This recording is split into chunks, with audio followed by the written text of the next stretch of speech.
All right, see if I can do this without falling down. Okay, and for my first trick, I have to open my screen.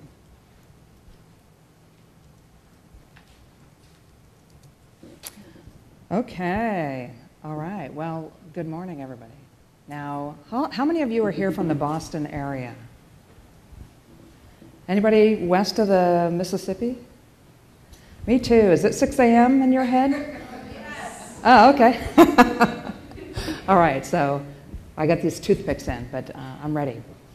Well, it really is a pleasure and an honor to be able to be speaking to you here today to share a little bit about, how I got to be, I guess, a CISO. But really, I'm going to talk about what I call the Uncharted Path that I followed through my life. And I promise you, we didn't coordinate any material between Carolyn, Nicole, and myself. But there's going to be a common thread, especially on one slide. So anyway, I am very easy. I'm very casual. Come up to the mic if you want to talk, or just yell out. Just make this a really great time together this morning, okay? All righty. So starting off in, and I'm gonna move this microphone. So sorry, camera person. Otherwise, I'm going to keep staring at that thing. So starting off my career, I really had to go back to, sort of what I called, the very beginning, and say, okay, who was I when I sort of popped out of the chute, popped out to mom and dad and said, okay, world, I'm here, I'm ready to go. I'm the oldest of two. I have this ratty little brother, but he's 6'4" and weighs 250 now, kind of a big guy.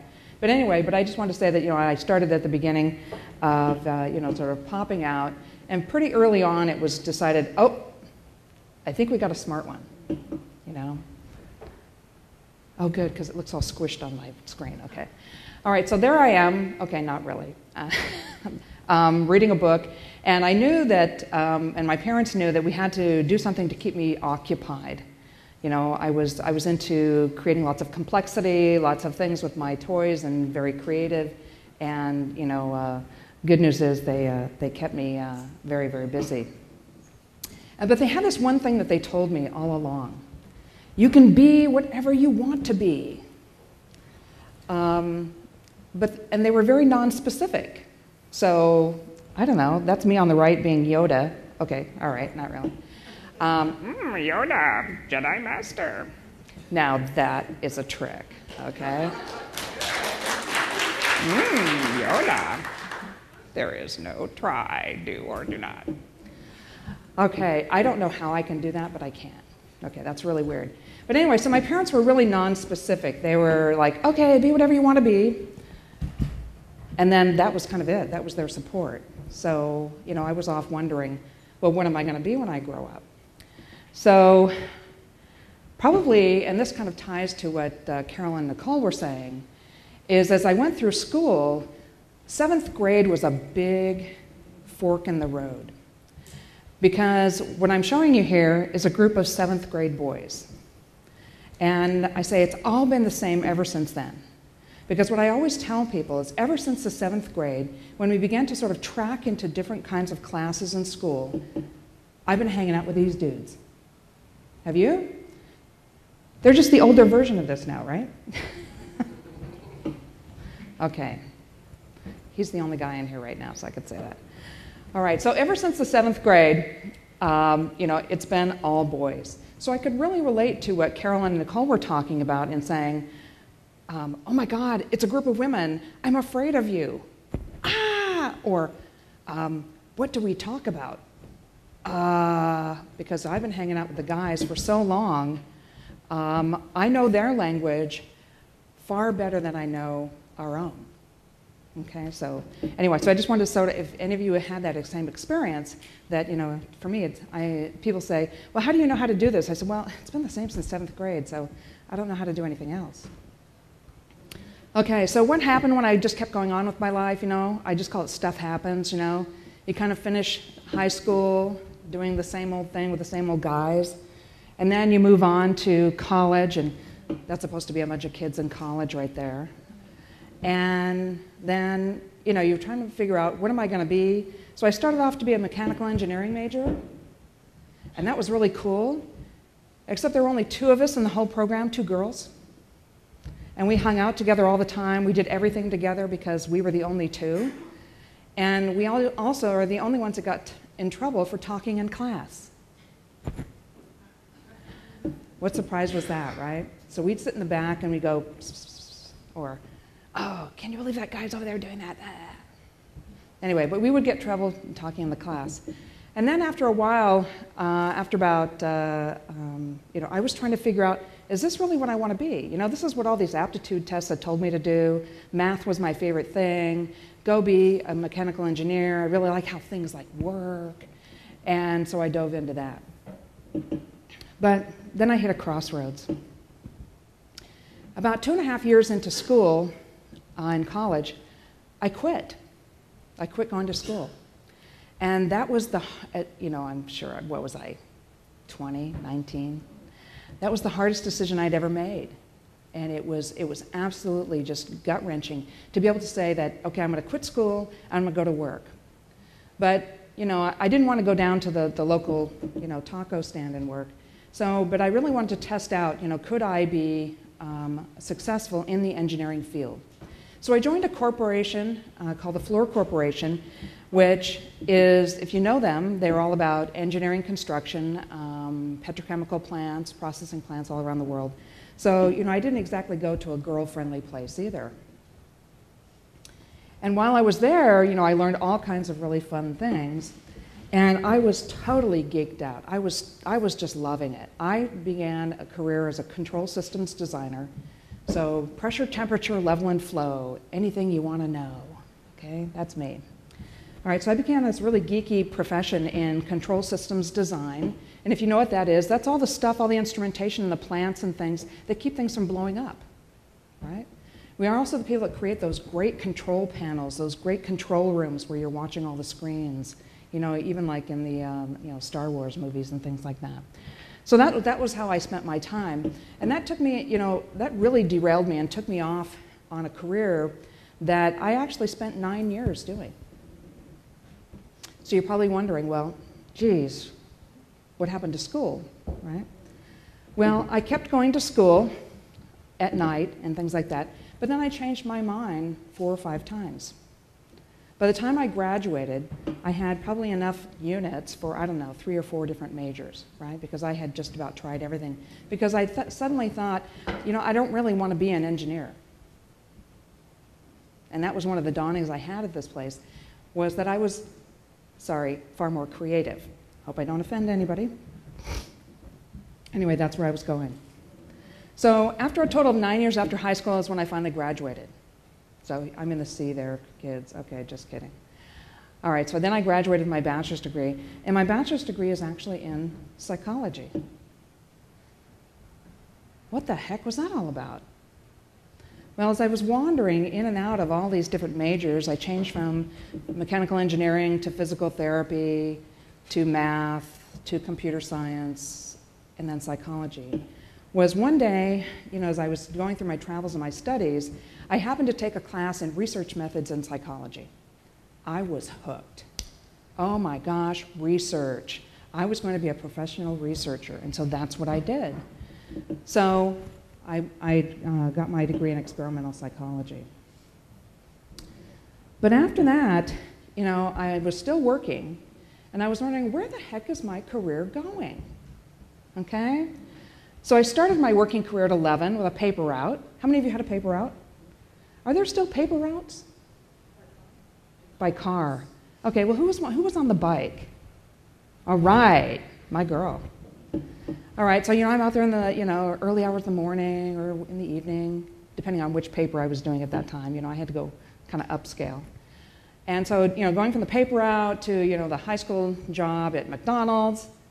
Now, I was at McDonald's when you had to write everything down on paper to take the order and add it up yourself. Okay, yeah, my hair is white. Okay. And then I went to, during my college, I was like, oh, I took this job as an office supply buyer. And then I had taken that job as a control systems designer, all in the backdrop of the school stuff going on. And while I was doing control systems design, one of the things I didn't tell you about is that the design work I began doing was actually on computers. That was like the new thing, right? Computer graphics, computer-aided design. And so I quickly volunteered for one of those roles. Because it was like, oh, I'm not going to do the same stuff that everybody else is doing. I'm going to go look in front of the screen. Well, after about 5 or 6 years of working in front of the screen, I was able to, and taking a lot of these classes like computer science and things, I was able to sort of talk my way into a role as a systems analyst, still all at the Fluor Corporation. But I was just kind of floundering, and they were pressuring me, hey, can you finish your degree and that kind of stuff, and what are you really studying? And so I thought, well, now what am I going to do? So then I had this great idea. So after 9 years of working, or so, I quit work, and I went back to school. And I went back to school, and it was like, I just jumped. I just said, okay, I'm going to go back to school, and I'm going to really study what I've just majored in, which is psychology, and I'm going to become this great researcher. And so I did that. And so then a couple of years later, you know what the story is, right? So then I graduated. And then I was like, now what?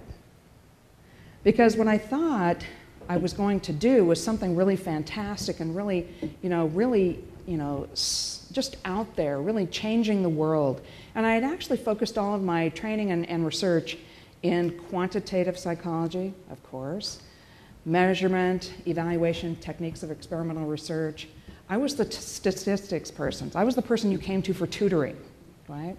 I did all of that stuff. Plus, I also worked in the Social Science Research Center and the Testing and Research Center at the university. I was all about numbers and computers and things like that anyway. So that's what I kept doing. But I will tell you, the real truth is that about a year and a half into this master's degree, I knew this is not what I wanted to do. So what happened? Oh my God. The phone rang one day, and it was a friend of mine from Fluor, and she said, hey, we have a position open. Would you like to come back? And I said, sure, that would be awesome. I didn't even think. Here I'm going full-time to graduate school, and here I'm going to jump like now back into work. Okay, but there was a trick here. So this time, no more of that control systems design stuff. I was just going to be a systems analyst. And yeah, that's what we looked like back then, okay? Computer equipment and the console and the data center and all that. So I said, okay, great, but I'm going to do this. I'm going to do this full time. So I actually went back to this job. And to tell you the truth, I walked in on the first day. And, but this had been a couple of years. I hadn't been there. And they said, okay, do you know where to go? I said, yeah. So I showed up. I come walking into the work area where I had worked before, kind of the same boss. And he said, Leslie, we have trouble with the accounting files. I need you to log in right now. I said, okay, Jim, that'll be great. I'll do it. I haven't been there for 2 years, right? I said, okay, Jim. So I sat down at the VT220. And I said, what's the password? And he told me, and I said, that was it when I left. It was the identical password. Went in, quickly made the change, went back, sat in my cube, same desk, same pencils in the drawer, same stuff. Bizarre. And then I began a career then of just focusing totally into computers, I was supporting the computer-aided design system still there, and I was working on a particular platform. So I began this sort of focused career specializing in mini computers. How many people remember mini computers? All right, I am speaking to some people here. Okay.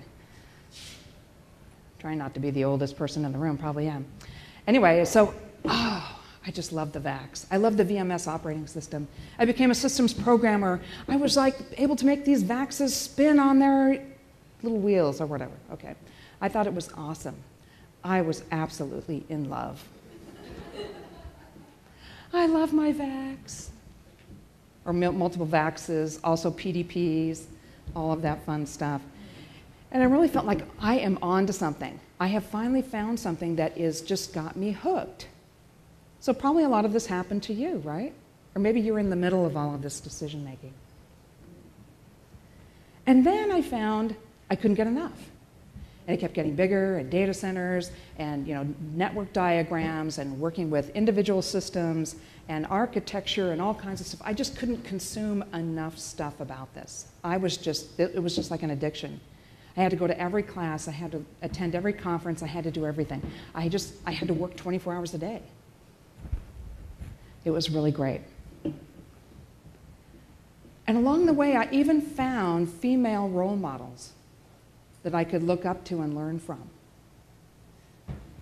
Okay, you guys know some of these people? Okay.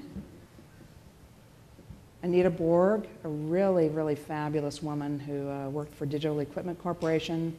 After she left there, she started the Anita Borg Institute. And then, not too long after that, she actually passed away from cancer. But the Anita Borg Institute still lives. It's headquartered in Palo Alto, California, and I was named an ambassador of the Anita Borg Institute in 2006. I'm very, very proud to serve to help the Anita Borg Institute. So, anybody a film fan of the 40s? Hedy Lamarr? Did you know that she was also a famous inventor? Yes, during her fabulous movie career as, what did she play, like Cleopatra and all of these very, very sexy roles. She was also an inventor of spread spectrum technology. I could say that fine last night. I don't know why I can't say it this morning. And then there's our dear friend, Grace Murray Hopper. You guys know her? Okay, what did she invent? COBOL, that's right. She invented the COBOL language. And she worked on which computer? Do you guys know? The ENIAC? Okay. And she's also credited with a couple of other things. She's also credited with coming up with the word bug. Now, why is that? Because one day, when they were working on the dear old ENIAC or some other version of it, something wasn't going right. And it kept going wrong and wrong and wrong. And so finally, they kind of like, I don't think they turned it off because it would have taken 3 days to turn it back on, right? They finally opened up the doors, and there was a bug, like a bug inside. It says, we have a bug. And that's stuck ever since. She's also credited with, what's that famous phrase? It's easier to ask for forgiveness than to ask for permission. She's the one that also started that one. She had her own version of it, but that's where she started. But there's this lovely photo of her as a rear admiral in the Navy, as she was when she retired from the Navy. But I really don't like this photo of her. Why don't we remember her as the beautiful, young scientist that she was? Right? She was awesome. She was married before World War II. She had no children, but her husband was killed in World War II. And she stayed unmarried for the rest of her career. Okay, so here I am, drowning in all this computer science, all of this great stuff, going into the data center, working on the console, doing the tapes, doing this, doing that. But then I found something was missing. So I should put on here, this slide intentionally left blank, right? Okay? Something was missing. It was just kind of blank for me. Because I had moved through a career that had, all kinds of different fun things. And, I was thinking, well, I'm kind of smart around here. So I figured that the next step I needed to take was I needed to be in charge. I needed to be the leader. I needed to be the manager. I knew how things should work. I was tired of listening to other people's ideas, and I wanted to be in the lead. So what did I do?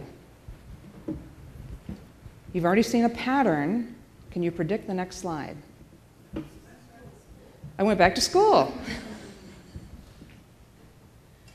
Except these are different kids, right? Now we're all MBA students, right? But this time I was smarter. I kept my job. Okay, ruined my marriage, but that's okay. Get an MBA, get a divorce all in the same week, that kind of thing. That's a true story. Okay. But anyway, I went off and became this fabulous MBA student, met some great people, worked on great projects, learned all kinds of things that I didn't know anything about. And in fact, before I could actually get into the MBA program, I needed to take remedial classes. Why did I'm smart. I know everything. Why do I need to take remedial classes? Well, I had never studied business. Accounting? What the heck is that? 1 + 1. Oh, there's like two sides of that. Okay. And, who had ever studied, different types of things? So I had to take these remedial classes before they actually let me in. That was mortifying to me. But anyway, so I went in and did this MBA, and then what's the next slide? Okay. So 3 years later, I popped out again. It's those same people. I just keep traveling with them. I don't know. Okay. So then what do you think from there? So here I am now. I'm I'm full of myself as an MBA student. I've got my degree. I know all this technology. And what do I need to do? And then I felt suddenly in my career, things really began to change. I actually understood more about what the heck was going on at work. Where I had been so focused, so narrowly focused on the technology, on the ones and the zeros and all of that stuff, I began to really figure out, they make something here. Oh, minor detail, right? Oh, we're trying to make money here, right? This is not my own private science shop, right? And I think sometimes we get lost in that because we're so into technology and what we're doing. We don't see the bigger picture. And so I began to see the bigger picture. And as my perspective changed and broadened, things began to change for me in my career. Okay, that's Lindsay Vaughn. That's not me. I tried to find all these people that look like me, and it was really hard. Okay. Anyway, so I began to pick up some speed. Pick up speed in my career, how things were changing. Okay, now go to this job, now go to this job. And I was working in a company at that time, Sun Microsystems. Some of you know Sun. Yay! Oh, I love you. Okay. So I actually worked at Sun for 18 years. It was an awesome, awesome time. And yes, I did write it in all the way to the end. That's okay, I got a great change and control package. Okay. Okay. You can't forget that part, girls. Okay. All right, so I began to pick up speed with my career and be offered lots of different opportunities. Hey, move to this job, move to this, which threw me into this realm of having to learn different parts of the business all the time, having to learn and meet new people, make more and more relationships, learn about how things operated for that particular division, and then began doing all kinds of things. So moving up and across all these different roles meant that I had to begin integrating this new management experience that I had with the technology experience I already had. So I had to marry those together. And for a lot of people, especially women, sometimes this is seen as a fork in the road again, right? Well, I'm going to go management track, or I'm going to go technology track. Well, now that you've gotten to know me for a few minutes, what do you think I did? Both, right. A chronic overachiever here. I'm not just going to have one or the other. I'm going to have it all, right? I got to have it all. So I began to integrate those together, and that's something that I've stayed with throughout my entire career. And I'll talk a little bit more about that later. And as I said before, I had to actually learn what the business was all about, what we were doing, why, we want to make money, we want to move up and to the right, we want to know how to work relationships, we want to know how all the widgets work and things like that. So that was a whole new experience, because that took me, again, into sort of that remedial realm of having to learn so much about how the company I worked for, how it actually worked, that was, again, another learning experience. There's a theme here, maybe. Are you getting it? Okay, so this is my theme, is that really along the way, no matter where you are in your career, you can never stop learning. You can never, never stop learning. The minute you stop learning is the minute you're going to sort of like fall away from the pack as they continue to move forward. So these are some things that I thought I'd talk to you about, and feel free to engage in any dialogue if you want. Along the way, what I also figured out is what I'm really good at. I also had to figure out what I'm not good at. Because I tried to cover it up, I tried to skate around it, try to stay away from those jobs, but what keeps happening? Whoosh, keeps showing up, right? So as you become a leader, how do you compensate for that? You hire people around you that do that stuff you're not good at, and you love them to death. You take really good care of them because they're doing something that you're not good at. A lot of times, when we're in the work world, or even when we were in school, we were looking for accolades, and lots of what I say, people throwing roses at us. Isn't that what they do at the skating rink? She does a beautiful thing, and then they throw roses out onto the ice. Well, gee, I'm in business, and what I found was sometimes a few bricks came along with those roses. Whoa, ooh. And I tell you, Juniper, the last couple of weeks, I got a lot of bricks. Whoa, a lot of stuff going on. And then as you're going through all of that, you can choose that those bricks derail you or not. But let's say something really significant does happen and you are derailed. What's your standard pattern? How do you get out of things when you're derailed? Do you look to others? Do you blame people? Do you get really scientific and go back down into on the keyboard mode and try to figure out the answer? What you need to know about yourself is how are you going to aid in your own rescue? Because that's actually going to be one of the major determiners of your success. Not that you fail, but that you aid in your own rescue and you get yourself out and you move yourself forward. That's a very, very profound thing. And one of the things you want to be looking for as you're going through your career is building that whole persona of credibility. What I call this is your calling card. So when you walk into a job, when you walk into a new assignment, when you interview for a new role, what are you promising them you're going to do? Hi, I'm Leslie Lambert, and this is who I am. So when I hand out that card for me, I know exactly what that is. So for me, credibility here is a combination of execution, accountability, clarity, I'm going to forget, fairness and trust. My calling card that I use is, you can take it to the bank. That means I found along the way that I tend to be more of a truth sayer than a highly political animal. Okay, what happens to truth sayers? Right? Oh my God, look at her. Ugh. But then you have to figure out how to do it right. So what I figured out is that no matter who I worked for or where I was in the situation, people were going to be able to trust whatever I said. I would always speak the truth. I would be authentic, genuine. I would give my point of view, not be rabid about my point of view, but provide my point of view and engage in the discussion. My boss can take it to the bank. When Leslie says something, we know it's true. And I already mentioned this next line here just a second ago, which is, as you're going through things, and you may find some things that are trouble, really staying away from the blame word. Blame is such a bore. Own it. Own it whether it's good or whether it's bad. And I guess what I'm saying here, in Uncharted Paths, is that there is no one path.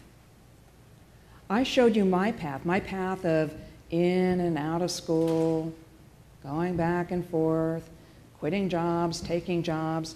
Oh my God, going back to the same job, same desk, same pencils, same terminal, same rug, same chair. But how did I learn from each one of those? That's the whole key of what I'm talking about. So for you, it may be a different path. Some people are far more direct. You know, they go to college, they finish in 4 years, they go run off into a career, they begin moving up right away, they become a professor, they become a researcher, they have a glorious career. And me, I was kind of like all over the place. But even if you're all over the place, I'm showing you can still be okay. All right? You can do okay.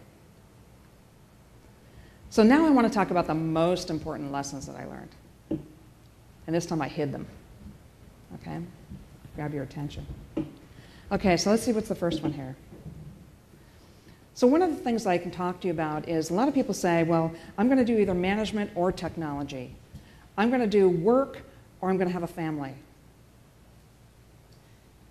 Work or a marriage or, you know, different things like that. And I'm here to tell you that, you know, life is a series of and statements.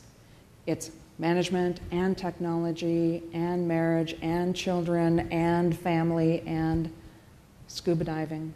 I like to scuba. So it's all kinds of things all at the same time. So if you feel like you're stuck in that or world, let's have a chat, because it's a series of and you got to figure out how to do them all. Okay, what's next? Okay, work the R before the I. This was one of the most painful lessons I ever learned. I was kind of like mid-career as moving into a senior director role at Sun. And I took a new assignment actually in Massachusetts. So I actually moved here. You know, at Sun, people didn't move to Massachusetts, they moved to California, right? I was like a reverse thing. So I moved out here to Boston. We had a really wonderful division called Sun Express. For some of you that may know Wang Express or Deck Direct or things like that, it was something similar. Quick order desk, direct marketing, you know, phone sales for sysadmins and things like that. Anyway, so I was the CIO of that particular organization. And I came in, I'm from California. Sorry, I also grew up in Los Angeles. Oh my God. Anyway, so I came in and I just like was sort of blasting, right? This is the way we're going to go. And I bombed. I bombed big time. So what did I learn? And so I'm very, very thankful that the head of HR took me aside one day and said, Leslie, you got to learn to work the R before the I. Work the relationship before the issue. It's all about relationships. If you are not good at relationship building, make that your #1 task when you walk out of here today, is to get yourself some sort of training or familiarization. I don't know, read a book, join a group, get with some friends, figure out how to do relationship building at work. I came in blazing, guns afire, you know, Yosemite Sam. And I was like firing off issues one after the other. And what happened? People didn't like me. People didn't want to go along with my program. Very, very painful lesson. As you can see, I have never forgotten. Anyway. Okay, what's the next most important lesson? Is that while you're in the work world, it's really tough to get dragged down into those petty conversations, those petty sort of gossiping things about this or about that. And what I'm recommending to you is that you stay on the high road. You stay above the fray. You stay honest, you stay true, you stay authentic. Just stay out of that stuff. I guarantee you this will garner you so much respect in the workplace. It's incredible. This will be a key to your credibility of staying on the high road.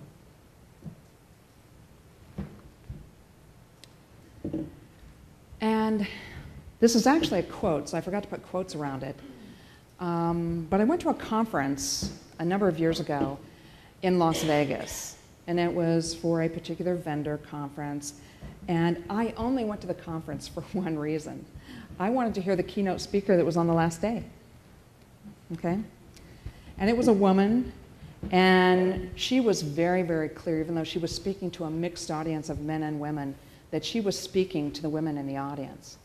And she was very, very clear that, you know, as a woman, you've really got to know your stuff. better than the men that you're around. You can't get by on like sort of half knowing or half knowing your subject or not being prepared for that meeting or not have done your reading or not have done, prepared your notes for what you're talking about. You've really got to know what you're all about. And that's Dr. Madeleine Albright. I went to that conference I know, okay, I did go to all the meetings and stuff, but I was just like, I was riveted. I was going to get like a front row seat to see Madeleine Albright because I thought, oh my God, she is just it. She's the bomb. And she was right. You got to really know your stuff. And you got to know it better than the guys. So if you don't think you're working hard, you got to work hard. And, well, I replaced somebody else's photo, so I thought, well, Malin deserved an upgrade as well. But anyway, so read this. All right, so there's still just the one man in the room. Anyway, she's somebody that I really, really like. And if you see the quote here, there's a special place in hell for women who don't help other women. So I guess that's also a part of my appeal here, and I think kind of ties into what Nicole and Carolyn were talking about, is that sometimes as technical women, we don't even know each other. We come into the room, we sit by ourselves, because we're the only girl, right? Or we try to be one of the guys, ha ha ha. Okay, well, that just works for like break time, right? Or not even break time. You've got to really get in there and we've got to work to build those relationships with women as well. Because as they were saying, one of the most powerful forces is actually having a woman join a project team or to actually lead a project team. Lots of statistics prove that women actually achieve more. Project teams achieve more quicker, more complete, more well-rounded, closed loop, versus just guys just want to get it done, right? Can you all do that with me? Okay, all right. All right, we see the whole, so let's bring that value to the table. Anyway, that's it. So I'd love to take any questions. I'd be glad to talk about, I did have some slides in here talking about all the various roles I've ever had, but I thought that was just too much. So what can I help you with? Yes? How did you end up concentrating on security? Can you go to the microphone so he can get you on the tape? Sure. How did you make the jump to focusing on security? Okay. Well, I had told you that I spent a number of years at Sun Microsystems, right? I had started out there actually as leading a very large program across all of engineering. I was a big program management whiz at that time. And I began gaining more and more responsibility. And then some of you who may know about Sun Microsystems Incorporated was a small holding company, only about 100 people. What Sun actually had underneath it was 13 separate companies. Sun and the planets. Okay, that's what we were called. And so I spent a number of years, as I said, switching jobs, being the CIO of different companies within that. So I spent a lot of time in IT. I moved my career into IT. I didn't know what IT was, and that my first adventure into IT was actually when I went to Sun. I'd always been into scientific programming or graphics or something like that. And as I kept going through this career and moving from company to company, that was part of the method to the madness, was getting from larger companies, was I found that I was very, very fortunate, and I went through an entire training path of not only being a CIO, but then when the company combined it together all into one Sun, what we put together was a functional organization that had development, architecture, operations, processes, all of that fun stuff. And so I began a tour of duty through those. And I will tell you, after about 20 to 30 years of doing IT systems, ERP, CRM, ABC, XYZ, I couldn't take it anymore. And so the one thing that I had always dabbled in and I was very fascinated by was security. And so I began to focus my career there. And what I don't talk about on here, though, is how do you think I did that? What's my path? I went back to school. Okay, well, I didn't go to formal school. I went to the other kind of, the adult school, right? So I began gathering certifications in areas. So I have several certifications in security. I also have certifications, several of them in privacy and in the management of risk and information systems auditing. So when people see my business card, they say, whoa. I say, yeah, I have no life. I got to keep up on the CPEs on all of those things, right? But anyway, what I found when I went to security was not only a lot of like-minded people that I really enjoyed, but I found that I am never bored. It is absolutely just so fascinating. I mean, look at what's out there. There isn't a newspaper you open or something you hear on the news, anything, read on the internet that isn't talking about the latest breach, the latest break-in, the latest hack, the anonymous lulz, what? LinkedIn. Oh yeah, did you all change your password? Okay, well, you better. And you know what? If you use that same password anywhere else,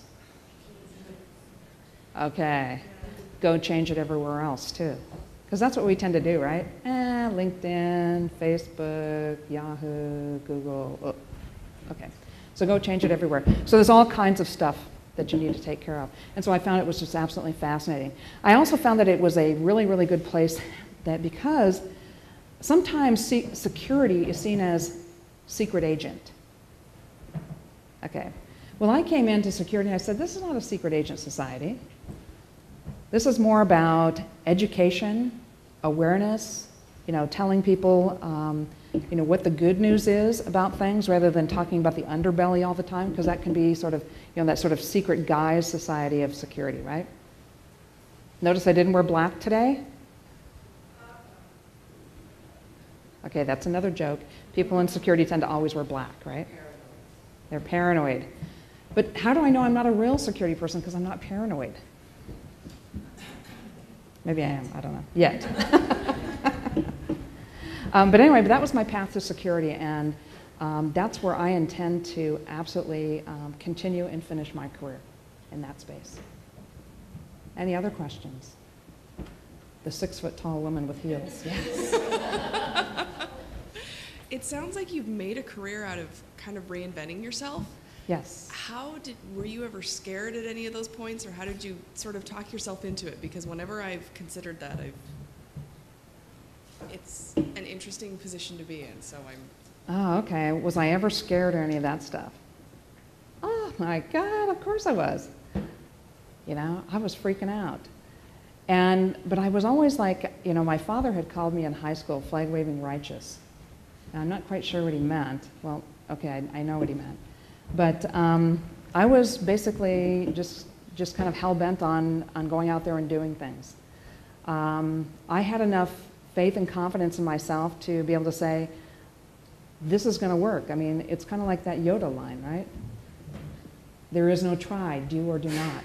And so I would just jump into the existential leap of faith into the void and find my way on the other side. But it does take a lot of courage. And I know you're thinking, okay, it was a beautiful, perfect career, but that's not. Sometimes I talk about my career actually as an accidental career. Oh, this accident happened and then I did this, and then the next accident and I went and did that, and then... But what those really were opportunities, right? Things that offered me greater roles and being able to influence more people, make more improvements in certain areas, teach people. I really like to teach. So yeah, I guess reinventing, but also just taking those chances. Okay, other questions?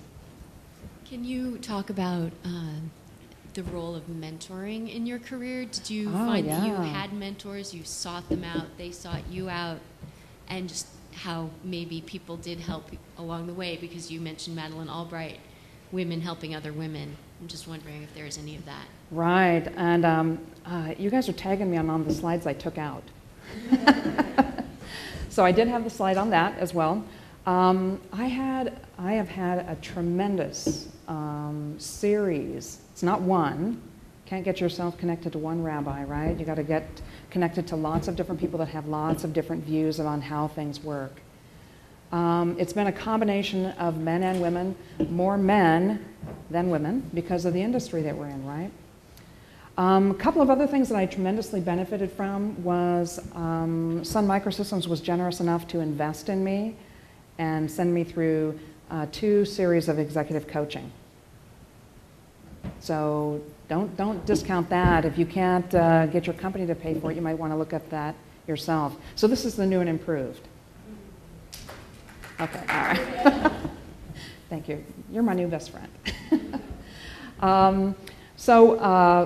Mentors, and the funniest thing, and so this is also just another, I'm into Trivial Pursuit. Can you guys tell? I'm an information junkie. I just like take things in. I make numbers out of them all the time. So every mentor I ever had at Sun left the company. Now that's a lesson. Because why? Those people always left and I couldn't go to them anymore. I couldn't go ask them for help. I couldn't say, hey, can you kind of put a word in for me?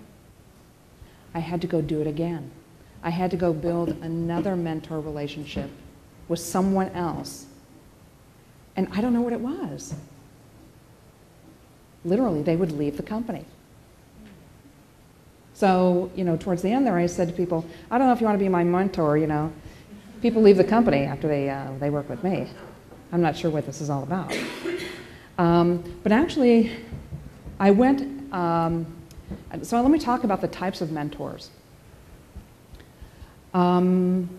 People who would tell you the truth. Tell you the truth about how you're being perceived, help you to hold up that mirror to how you're being, viewed in meetings, in contributing to the technology, what your ideas are all about. Hey, people, just hear you, blah, blah, blah, blah, blah, but there's no content there. Filling up the room with a word cloud. There's no meat in that. Sorry about that. One time I took on a mentor, a very, very lovely man at Sun. He was a senior vice president who actually ran all of our real estate and facilities. Really, he was beautiful. Every day he came in, he's the same, he's very, very nicely pressed, and he would walk out at the end of the day very nicely pressed.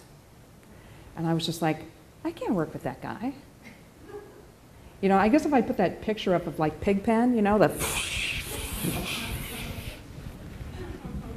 that's how I see myself, after 15 minutes I'm wrinkled, maybe 5 minutes I'm wrinkled. You go to my office and you're like, oh my God, when was the bomb? When did that go off? That kind of stuff. And so one of the things I thought, oh my God, how am I going to work with this guy? What am I going to learn from him? How to be not wrinkled, Anyway, but it was a very profound, actually, mentorship that actually brought me into more public service, which I've never forgotten. And so I do whatever I can to give back. But that was the thing that I learned from him, was actually he challenged me to get out there and to work for some not-for-profits. And today I can say, actually, I'm on the board for 2 not-for-profits. So that was something. So you never know when you're you're told like, oh, okay, this guy's going to be your mentor. I'm like, oh my God, he's too perfect. It worked out. Other questions? Okay, here she comes, mother of an 8-year-old. Yes, mother of an 8-year-old. Gosh, I feel like I'm really short. You seem like you're really a strong woman. You do not apologize. Oh, I'm sorry. You're not afraid. I like that. I can respect that. Oh my God, that's on the video. It is. Thank you. Okay, it's okay to be strong, but smell isn't everything. So, what I want to know is, is that ever a barrier for you? You brought up the example where you had to, HR called you and said, hey, tone it down. Just let me tangent for a second. Where I work, if a man is really strong and demonstrative, they think he's a strong leader. And if a woman does that, Oh, she's sent to God. charm school. So do you feel that way? Oh, yeah, and I have from the very beginning, and I still feel it today. Absolutely. And so what I don't want that to sound like is like, oh my gosh, I should give up. I think what really works is actually being as authentic and genuine, being who you are. And people will see that. Being in the high technology field, you may be in different areas, it's typically whoever talks the loudest wins. Okay, do you guys know that in meetings? So I can get really loud. I recommend you do too. So some of us as girls have this little voice. Well, can I ask a question? Okay, that's not going to work. Go work on becoming very strong and very loud, and I am very serious about my point. It's about the presence, it's about the voice, and sometimes you don't even have to be loud. Sometimes you can be extremely powerful if you talk like this. Because what happens? People lean in. But so you have to build that world of credibility. But I think yes, confidence is in there too. Yes. I think a lot of us struggle with confidence. Even if we're really smart and really good at what we do, we still question, am I really as good as the people in this room? And I don't think that the other people in the room have the same issue. Even if they're not as good as me, they're really confident about what they think they know. It's all an act, I'll tell you. So one of the tricks I learned from an early mentor, and this was actually my early 20s, she taught me, Leslie, you need to just act as if. And I was like, what the heck is that? As if. As if I know everything, as if I'm in charge, as if I'm the smartest person in the room. And yes, there's an important word in that phrase, act. How many of you here are introverts? How many of you are shy? You guys think I'm shy? Yes. Extremely. What am I doing right now? You're surviving. I'm acting, right? So one of the other tricks I had to learn was how to be a little bit of an actress. Because while I'm at work, while I'm in that role, I have to be that role. I don't have to be that when I'm home or when I'm with my friends. And in fact, I never am. And they're always like, we can't even see you as this corporate executive. Oh my gosh, you're just like a mess. Remember the pig pen thing? And then I have to always get big and say, yes, of course, I'm very big. But what you have to be able to do is sort of figure out how to act in the moment. Be that role for the moment. Now, for introverts, that can be kind of hard, right? For me, it's very tiring. The extroverts go home at the end of the day after interacting with everybody, and they're energized, and they're ready to go out and, shop. Me, what happens to me at the end of the day when I go home? I got to go in the cave, right? I call it cave time. And so sometimes during the day, you actually have to architect cave time. I'm going for a walk, to sort of re-energize. Because being all this bigness and being that loud in the room, at the beginning will feel very, very foreign. And you'll walk out going like, oh my God, was that me? A little bit of an imposter syndrome going on. But having to figure that out. And that, I would think, is an essential part of building relationships. It Because is, how yeah. can you build relationships if you're in the cave? That's right. And I wondered a little bit about networking. Yeah. And the impact that has on all of your careers, being part of the network. Right. So being a part of a network, that is very, very critical. And it's not just a network and a support system where you are in your current role. It's actually being aware of and connected to other people who are in your same industry, or you can feel comfortable to pick up the phone. And A lot of times it's going to be, a woman, but more times it's going to be a guy. If you're in the technology field, pick up the phone, call the women first, or call the guy first, see what he says, and then call the woman and say, okay, we know how it really goes. But yes, all about networking. And becoming a part of formal networks and informal networks. This conference right here is a chance for an informal, right? You can start beginning relationships. We can close the doors. You have to kick him out. Oh, no, sorry. And then we have a good old hen party. It's really all about, having that list of numbers, even if it's a small number, 5 or less, of who you can call to help you. Yes? How can you be authentic if you're acting? That's a really good question. I guess I'm authentically acting like me. That's a really good question, and I don't know. Other than I know that when I began sort of the acting as if, it felt foreign. It didn't feel authentic. But as I became more comfortable with who I am in my own skin and what I look like and what I'm talking about, it sort of became integrated. But at the beginning, it could feel very foreign. I want to jump in. I think when you say you're acting, you're not acting somebody you're not, other than maybe pushing yourself to be more extroverted. Right. You're actually stepping up to who you really are. Instead of apologizing for what you know and what you can do, you're looking around saying, well, everybody else is able to say, I'm good at this and I can do this and I'm confident about this topic and this discussion. You're just saying, okay, I'm going to do the same thing. And the acting part is that you're putting aside the shyness, the quietness, the meekness, the apologetic side of you that's like, well, maybe I don't really know enough. And you're saying, screw that. I know enough. I'm getting in this discussion and I'm going to contribute and they're going to hear what I have to say because I think I have valuable contributions. So the acting part is overcoming all those fears to say, yep, here I am, I'm a player in this room, not that you're faking it or that you're trying to be somebody or not. Right. And so let me also teach you a little trick. Okay, so let's say you're in a meeting and there's a technical discussion going on or something, and something you really know something about, like you got to know your stuff, and you feel really passionate about it. When the discussion starts, what do you typically do? You sit back? You wait? I'm going to challenge you. Be first. Go first.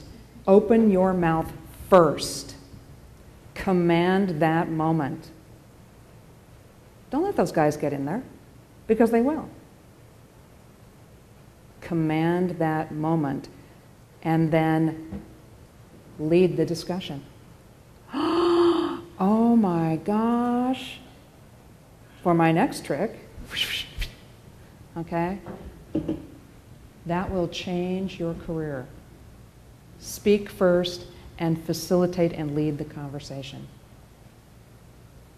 Suddenly everyone's looking at you. That's very profound. Yes? Can I ask what you're reading personally in the area of security? What am I reading personally in the area of security? Okay, so I already confessed I'm an information junkie, so I have gobs and gobs and gobs of books and things that I've learned from, sort of the people in the field. Different things that I'm really focusing on today, though, is given the particular role I'm in today, is actually organization building and getting the right type of folks and technology in place for a place that hasn't been secured before. Yes, when after I left Sun, I took about 5 months off and I said, I think I better go back to work. So I started looking for a job and scared up a few opportunities, and the one I took was with Juniper Networks. So I won't do a sales pitch, talk about Juniper. But the opportunity that was put in front of me was, wow, you would be the first security person here.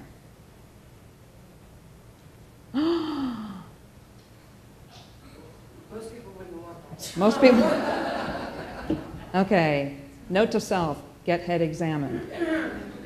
Okay, 2 years into it, I'm ready for that therapy couch, I tell you, woo. So working in Silicon Valley for a high-tech firm that makes networking and security products. We're talking big, heavy-ass routers. Whoa. Right? Do you all have cell phones? Do you know why your cell phones work? Juniper Networks. Because all the service providers use our big, gigantic routers to move all that data around. And we want you to consume more and more video, please, so that they'll buy more and more of our routers.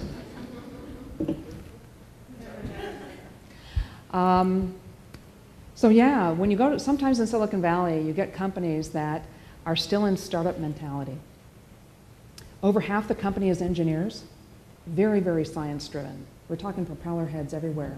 And so they have been managing their own IT, their own security, their own everything for a really long time. And you can imagine what it looks like. You know, it's that bad plumbing diagram. So there are a group of us that have been hired, vice presidents in IT, to shape this place up. So we're in workout mode. Yeah, so trying to put the wheels on the wagon. So my big disaster over the last couple of weeks, I said I've been taking lots of bricks.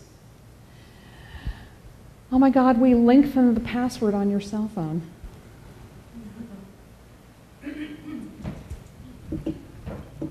Got people really, really upset. They immediately ripped off corporate email and calendar off their personal phones. How dare you do this?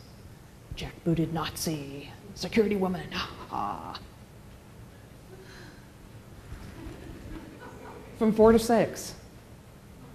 Ooh, 4 to 6 numbers. Okay, all right. So you have to always know where you're at.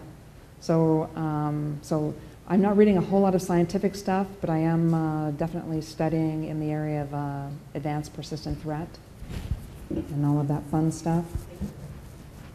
Yeah. Anything else? I'm curious, I don't know if anyone here can answer this.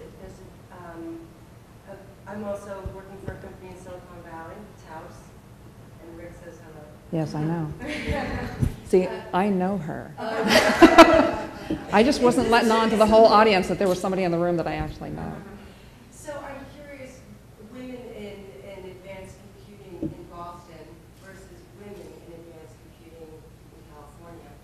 If there's a harder road for one or the other, or if maybe in Silicon Valley it might be easier to get to a CISO or CIO level. I seem to be seeing that much more in California than I've seen it in the Boston area. Yeah, actually, and I could testify to that. So, so pardon me if this is a little bit of a long answer here, but remember I told you I moved to Massachusetts? I forgot to tell you that I moved back to California. But you probably figured that out, right?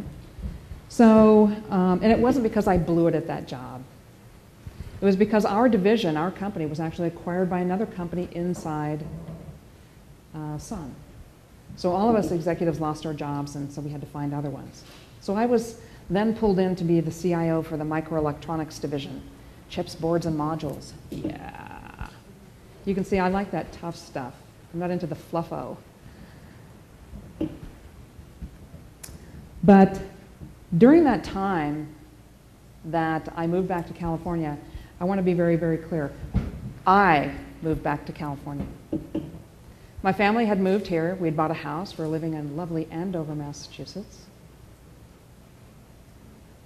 My partner had a great career going and is one of the lead of a children's clinical program at the largest mental health program in southern New Hampshire.